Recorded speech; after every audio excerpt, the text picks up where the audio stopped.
How did this unity between Hindu and Muslim change into this?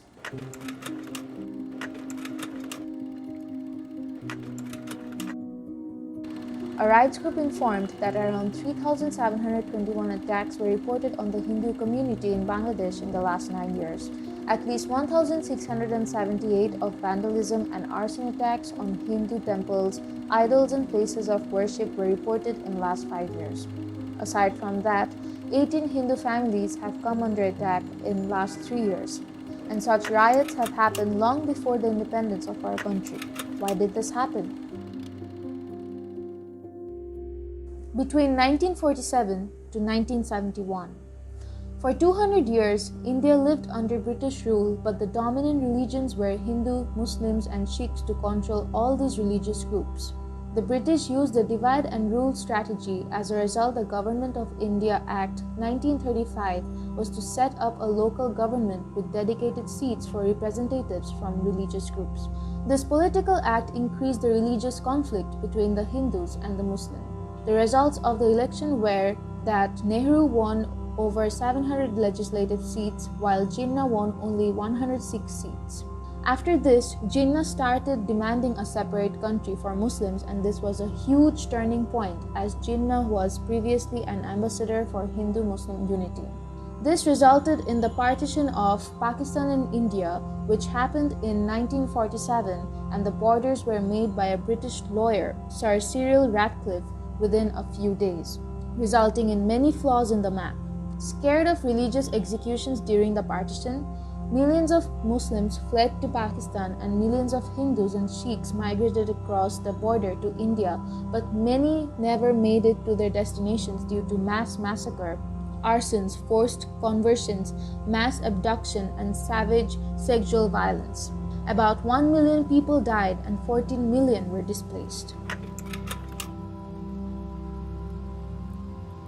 Soon, East Pakistan wanted freedom from West Pakistan. The Bengalis wanted to freely speak their mother language Bangla, but not suppressed by the West Pakistan. It was a war to regain their freedom of speech, and religion did not matter. A poster of the Bangladesh government during the war depicted the secular basis of the Bangladeshi state eloquently as it proclaimed, "Hindus, Buddhists, Christians and Muslims of Bengal, we are all Bengali." After the Liberation War of 1971, Bangladesh declared itself as a secular nation. Article 8 of the Constitution states secularism as one of the fundamental principles.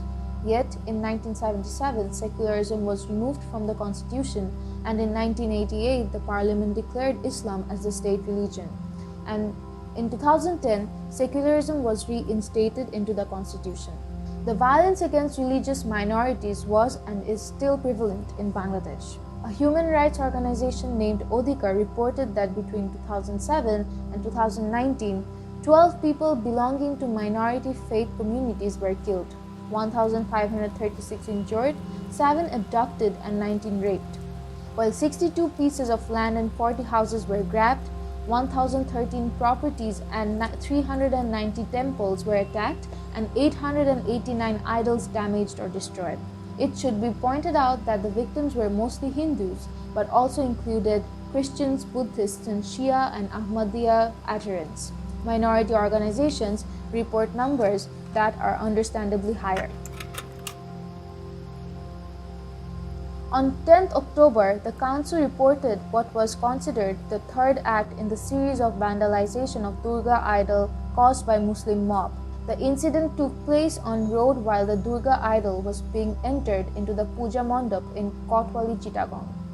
The Bangladesh Hindu Community Council had requested for protection and actions when on 11th October, the idol of goddess Durga was vandalized in Rastampur village of Ashulia in Savar Upazila of Dhaka. On October 14, 2021, the vibrant festival of Durga Puja ended with violence and vandalism for the Hindu minority community of Bangladesh as Islamic extremists exhibited barbaric behavior over a Facebook rumor. The Islamic extremists immediately took to the streets and vandalized temples in Chatpur's Hajiganj, Chottogram's Bashkhali, Chapainawabganj's Shibganj, and Cox's Bazar's Pekua, and brutally attacked the Hindu devotees. A Facebook post allegedly showing Hindus insulting the Quran went viral on social media on Wednesday, October 13, night after which the religious fanatics took to the streets to vandalize several Durga Puja pandals. Close to 150 families were attacked and at least 3 Hindus were reportedly killed in the violent clash.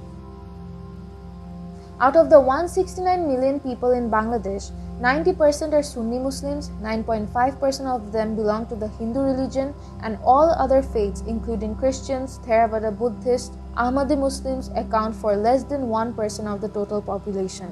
In the last 2 years alone, at least 8 secular bloggers, publishers, and rights activists have been killed for writing about freedom of thought, religious harmony, communal tolerance, and political accountability, said civil society organization representatives. As a direct result of the frequent spate of attacks by extremist groups in the country, religious minorities in Bangladesh are also vulnerable to illegal land grabbing. After all this, what should we do to end this bloodshed among us Bengali brothers and sisters? There is no other way than education. People need to understand that everyone has the right to believe in what they want. No one should be forced upon a religion and certainly shouldn't be killed for not following a certain belief.